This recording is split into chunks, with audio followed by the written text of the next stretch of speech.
The Adirondacks. 6 million acres of wilderness tucked away in New York State. The mountains as old as time, and the forests thick enough to swallow sound. They say people go in, but not all of them come back out. One man swears he saw something horrifying hiding in those high peaks.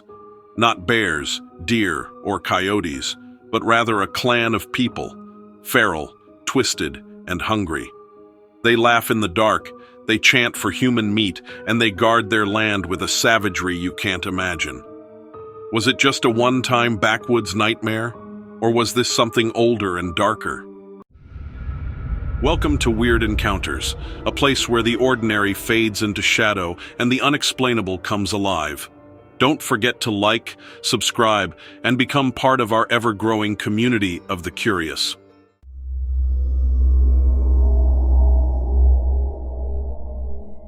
A seasoned hunting guide led 2 clients deep into the high peaks of the Adirondacks. Only he returned.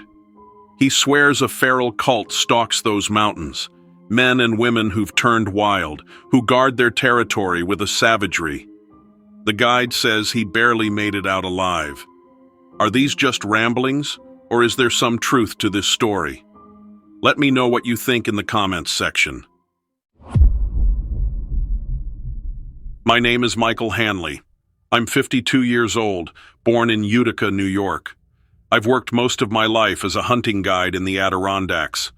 My father did it before me, and his father before him. I know those mountains better than I know the inside of my own house. I know the trails, the rivers, the ridges. I know the way sound carries at night and how the cold can kill a man if he isn't ready. I thought I knew everything the Adirondacks could throw at me. But last fall, I found out I was wrong. I had a pair of clients from the city, brothers, late 30s, loud and eager to bag a buck before rifle season ended.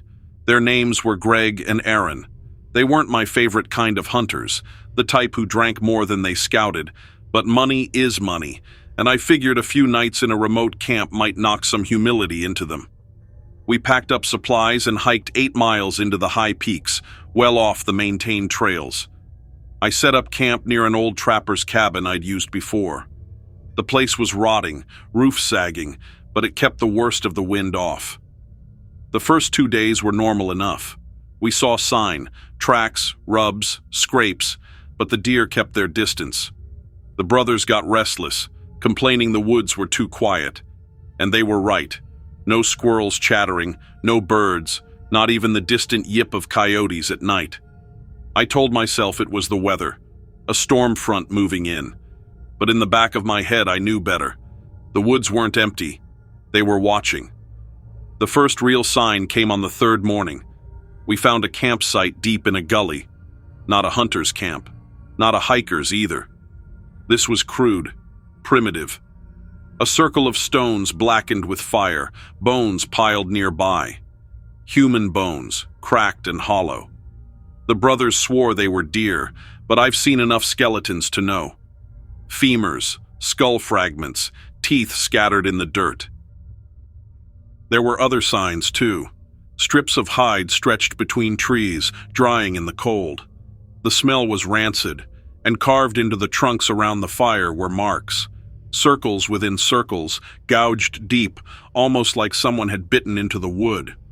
Greg wanted to leave right then. Aaron wanted to poke around, laughing it off as hillbilly nonsense. I wanted to leave too, but something in me said, if we turned our backs, whatever made that camp would know. They'd know we'd seen too much. We hiked higher into the ridges, trying to put distance between us and the site. But that night, as we sat by the fire in the cabin, we heard them. Voices. At first it sounded like wind through the trees, then like laughter, low, rasping, broken. Greg sat up, eyes wide. Aaron told him to stop shaking, said it was coyotes. But I'd never heard coyotes laugh like that. The laughter circled us for hours, sometimes close, sometimes drifting far off, always moving, never stopping. We barely slept. In the morning, we found prints in the mud outside the cabin. Not boots, not shoes, bare feet, dozens of them. Small, large, dragging, twisted. The brothers swore it had to be pranksters. I didn't answer. That day we hunted with guns loaded and fingers tight on the trigger. Every rustle made us spin. We didn't see deer or any other game. By dusk, we'd had enough. I told them we were leaving at first light, but we didn't make it that far.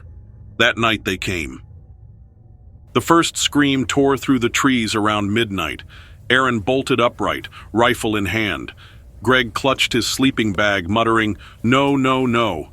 I tried to steady them, tried to tell them to keep calm, but then the pounding came. Hands slapping the walls of the cabin, feet thundering on the roof. The boards shook. Dust rained down. Dozens of voices shrieked and howled outside, chanting in broken English. "Meat for fire!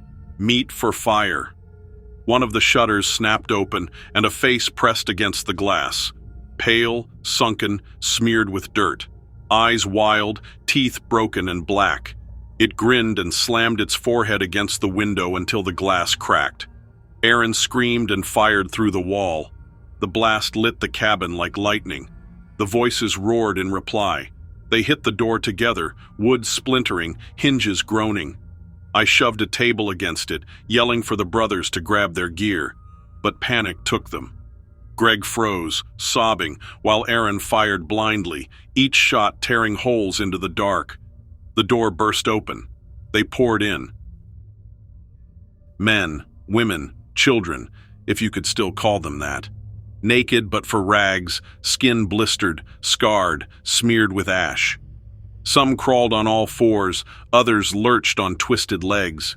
Their mouths hung open, drool running, teeth filed to jagged points. They swarmed Aaron first, dragging him down, biting, clawing. His rifle clattered across the floor. His scream was cut short with a wet crunch. Greg bolted through the back window, glass shattering. I grabbed my shotgun, fired into the mob. The blast tore one apart, sent the others scrambling for a moment.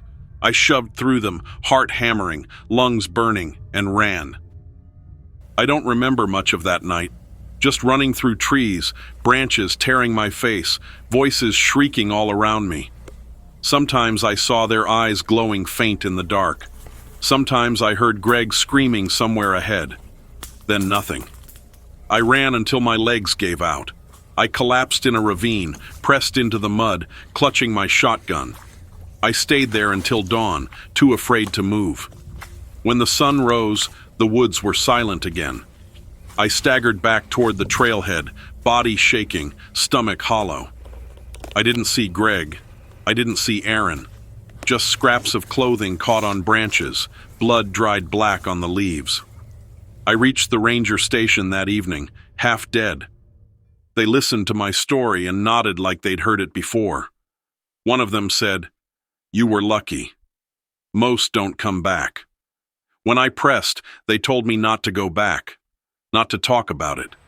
They said those people had lived in the mountains since before the war. I contacted the police, and they did what they could. They organized search and rescue teams, sent dogs into the wilderness and valleys, even brought in helicopters to scour the ridgelines. They followed the tracks for miles, deeper into the pines, until they stumbled on something that froze them cold, a second camp. This one wasn't primitive like the first. It was organized. Makeshift tables, hooks lashed to tree trunks, bones stripped almost clean. It wasn't just slaughter. It was butchery. And among the remains, they confirmed what we all feared: human.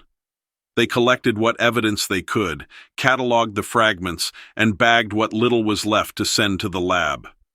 The one officer swore she saw shapes moving just beyond the tree line, watching. But the dogs in a search turned up nothing. Everything came up dry. No arrests, no names, no trace of who or what had been there.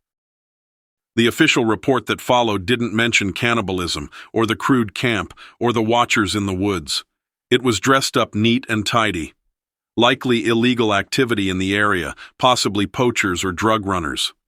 Retaliation against trespassers case closed. Only it wasn't. Because no one was ever charged, no suspects, no explanation for the remains. The police seemed frustrated, like their hands were tied. But the park authorities, they were different, evasive, almost rehearsed. It was as if they were sweeping it all under the rug before it could reach the light of day. And that's what keeps me up at night. How can something this horrific go unchecked for so long? Do they have some kind of agreement with those feral people in the mountains? What do they gain in return, or worse? Are the authorities themselves part of this cult? They told me not to say another word, but I can't stay quiet.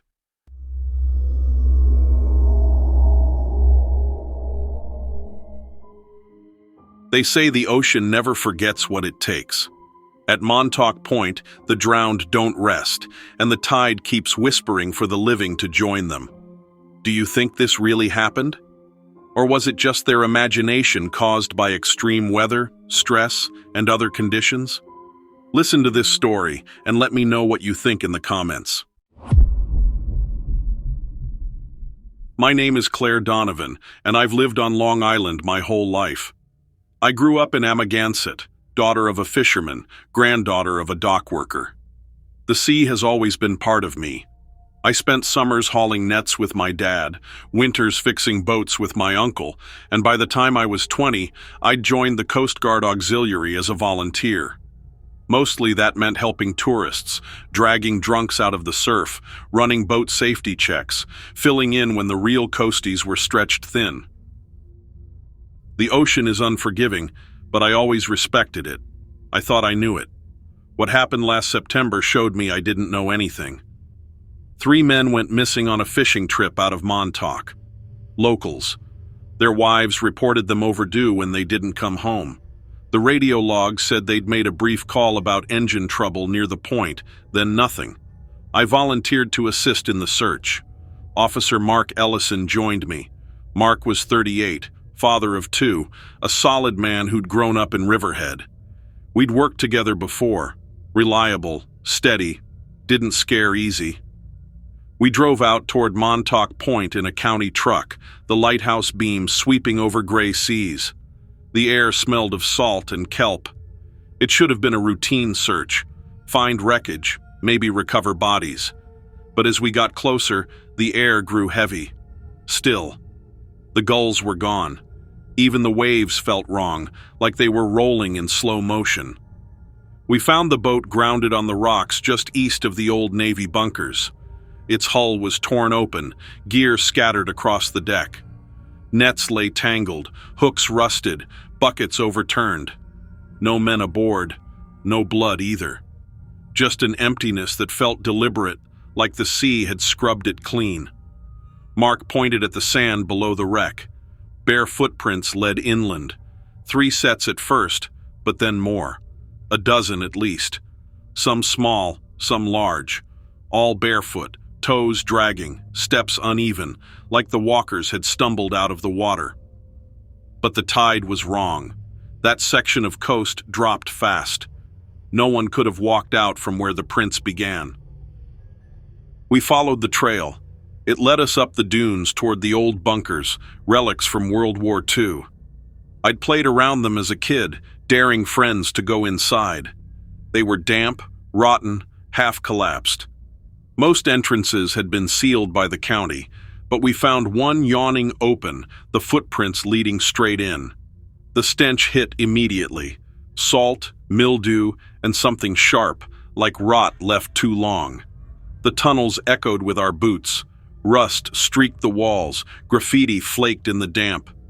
Then we heard it. Voices. Faint at first, a low murmur. Then clearer, dozens speaking at once, a chorus without rhythm. We crept forward, flashlights shaking. The tunnel opened into a wide chamber. Water pooled across the floor, reflecting the beams. And in that water, they stood, the 3 fishermen. Their skin gray, eyes milky, mouths moving in unison, seaweed tangled in their hair. Their clothes hung in tatters, heavy with brine. Behind them, more figures stirred. Dozens, men, women, children, some in modern clothes, others in rags. A few wore Navy uniforms from another era. All bloated, skin sloughing, eyes pale and dead. They turned toward us in perfect unison. Their mouths opened, and the sound that poured out wasn't human. It was the crash of waves, the roar of surf in a storm. The bunker shook with it, and my chest vibrated. Mark dropped his flashlight, clattering against the wet floor. Then they moved. Water rushed across the chamber as they surged forward, bare feet slapping stone. Their arms reached, fingers webbed with seaweed, nails black. Mark pulled his flare gun and fired. The red blaze lit the chamber like blood. For an instant, I saw them fully. Pale faces stretched, mouths split too wide, throats gurgling seawater. The smell of rot and brine nearly choked me. We ran. The drowned pursued, voices booming with each step. We heard, "Come back, come back, come back." It was so creepy. We sprinted through tunnels slick with moss, water rising around our boots. The side passage collapsed, blocking our way. I thought we were trapped. But then Mark spotted an air duct half torn from the wall. We clawed our way through, scraping skin and coughing from all the mold. Behind us, the drowned slammed against the duct, denting the metal, and their chants rattling in the air. We spilled into another chamber. This one was deeper, older, lined with rusted machinery, boilers, generators, relics from when the Navy still held the coast. The drowned were already spilling through cracks in the walls, water pouring around their ankles. Mark dragged me toward a stairwell, but the steps crumbled under his weight. He fell, caught himself, and screamed as cold hands wrapped his boot. I fired the flare gun again. The red fire burst across their faces, and the drowned shrieked, staggering back. I yanked Mark free and we scrambled up the broken stairs, hearts hammering. We found an exit grate and shoved it open. Sunlight blasted our eyes. We stumbled onto the cliffs, gasping, clothes soaked, and our lungs burning. Below us the sea raged, though the wind was calm, and in the surf more figures stood, rows of them rising from the water, arms outstretched. We didn't stop running until we reached the truck. At the station, the commander listened in silence. When we finished, he leaned back and said the fishermen must have drowned. Case closed. Mark tried to argue. The commander's eyes narrowed, and for a split second, I thought we were crazy. Mark left that night. He hasn't returned to the auxiliary. For myself, I still serve, but I stay away from Montauk Point.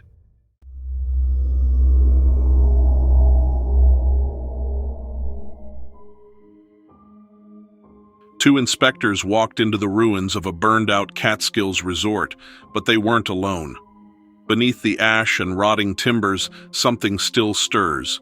A cult, half feral and wholly devoted, clings to the ruins, feeding their fire with anyone unlucky enough to stumble inside. My name is David, and I'm from Kingston, New York.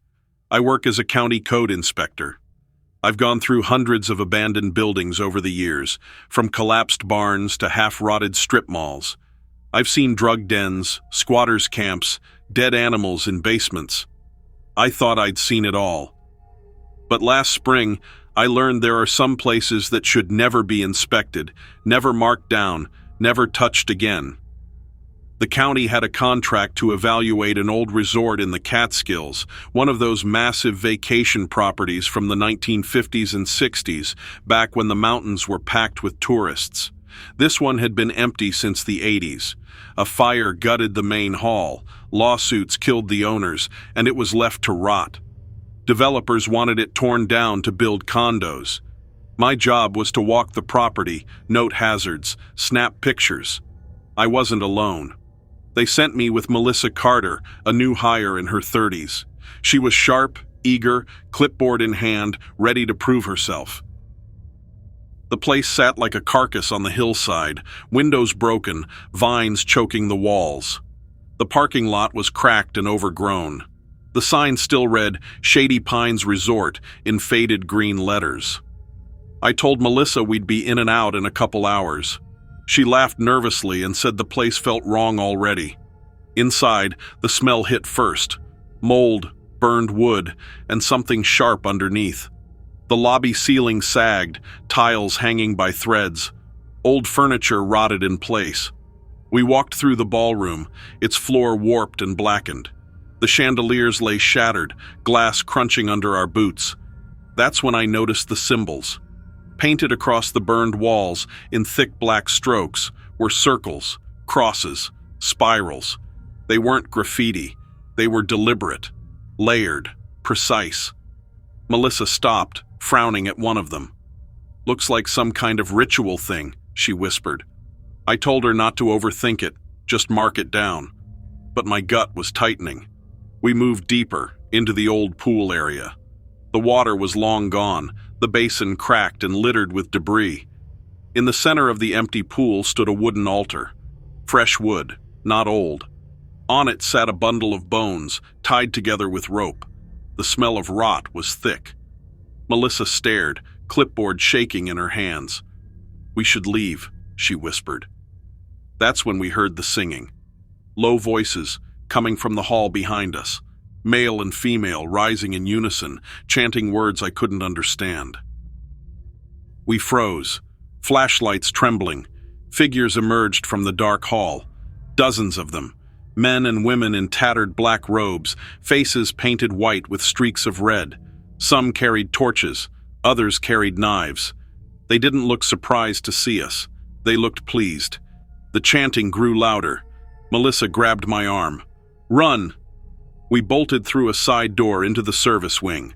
The cult followed, voices echoing through the halls. The resort became a maze of burned corridors, collapsed ceilings, moldy carpets. Every turn we made, they were behind us. Sometimes ahead of us, too, blocking exits, torches flaring. Their chant pounded in our ears. "The fire feeds. The fire keeps." We ducked into a kitchen, overturned stoves and rusted sinks filling the space. Melissa tried to shove a table against the door. The cultists slammed against it immediately, fists pounding, knives scraping the wood. Their voices filled the room, unified and strong. "The fire feeds. The fire keeps." I pulled Melissa toward the back, through a broken wall into a hallway half-collapsed from fire damage. We crawled under beams, choking on dust, while their footsteps pounded closer. We stumbled into the theater room. Rows of charred seats, the stage blackened but still standing. And on that stage, more altars. Skulls lined in rows, candles burned low, wax dripping down like blood. Melissa whimpered. "How long have they been here?" The answer came in screams. Behind us, cultists poured in, their chant reaching a fever pitch. "The fire feeds. The fire keeps." We ran. Up the back stairs, into the guest wings.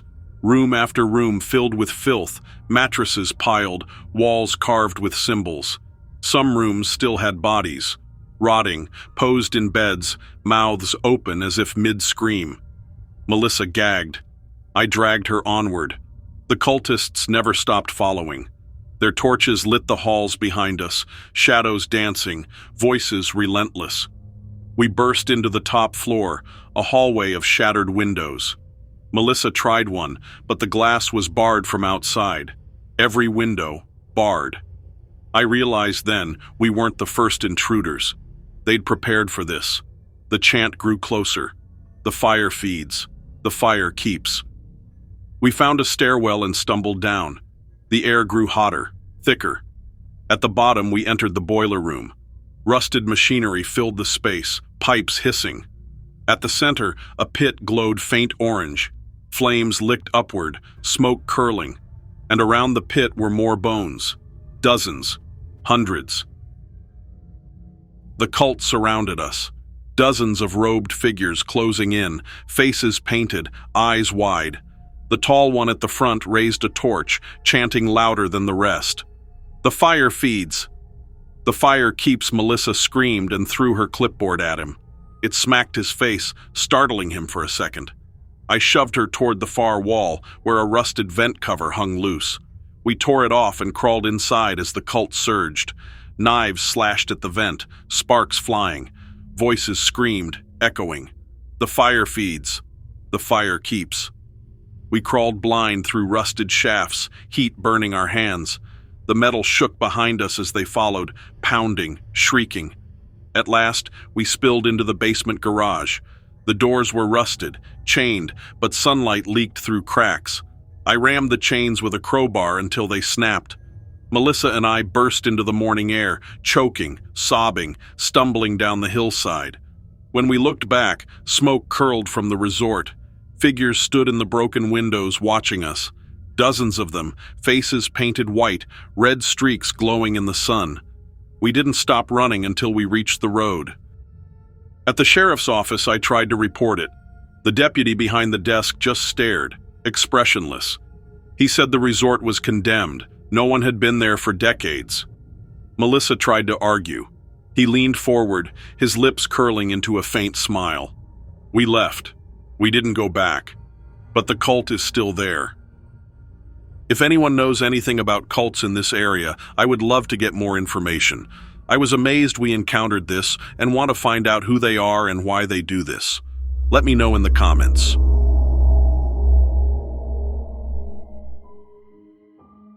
The city says the tunnels are deep, older than most of us remember.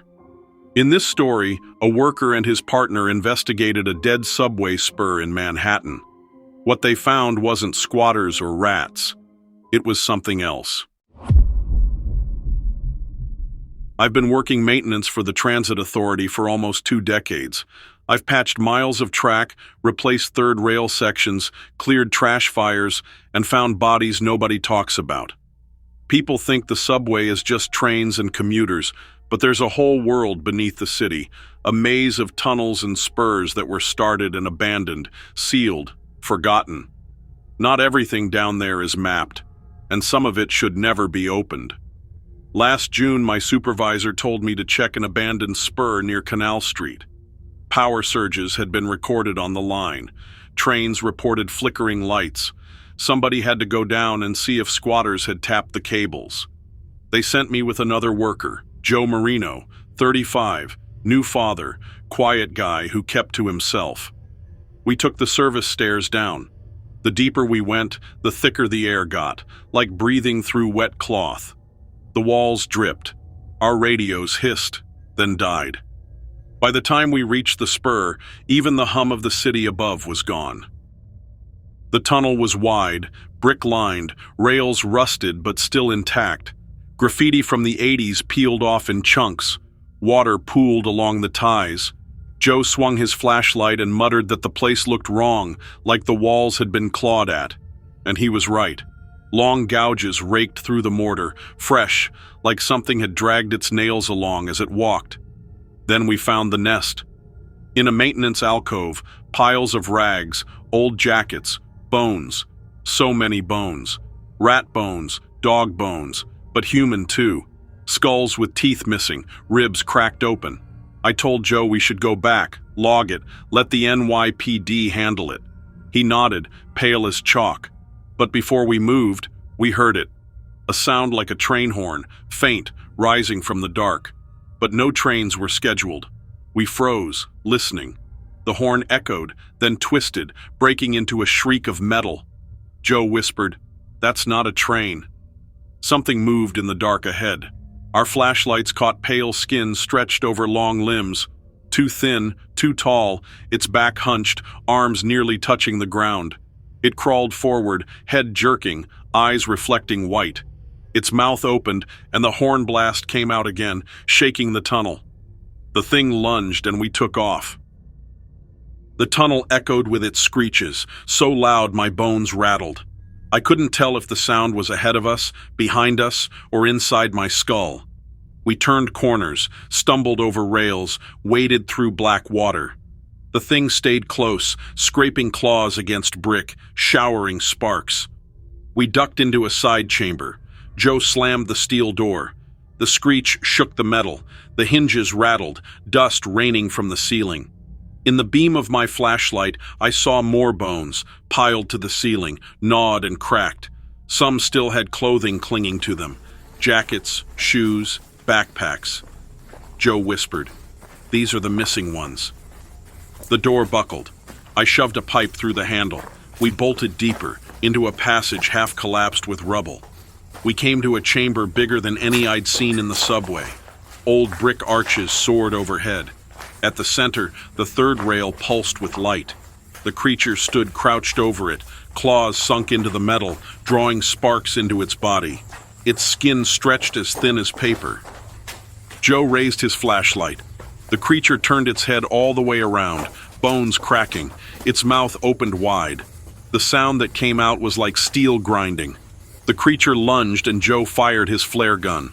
The shot hit near the thing, and it reeled back. I dragged Joe and we ran again, the screech echoing behind us. We found a service ladder and scrambled up. Joe slipped because his hands were slick with blood.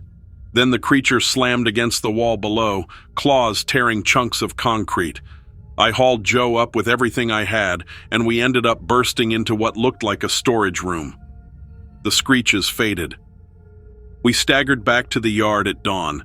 Our report was taken, but no one listened. My supervisor told us to keep quiet, said the spur had been sealed years ago. When I asked about the bones, he looked me dead in the eye and said there were no bones. He thought I was lying. Joe quit a week later. He wouldn't talk about it. I still work for the transit authority, but I never go anywhere alone anymore, and I'm not going back looking for proof. But I often wonder if I'll ever see that creature or anything like that again. And so, another strange encounter fades away. A trick of the mind, or something far more unsettling. That's for you to decide. Thank you so much for watching my stories. Make sure you hit that like button, subscribe, and turn on notifications. Your support is what keeps this channel going.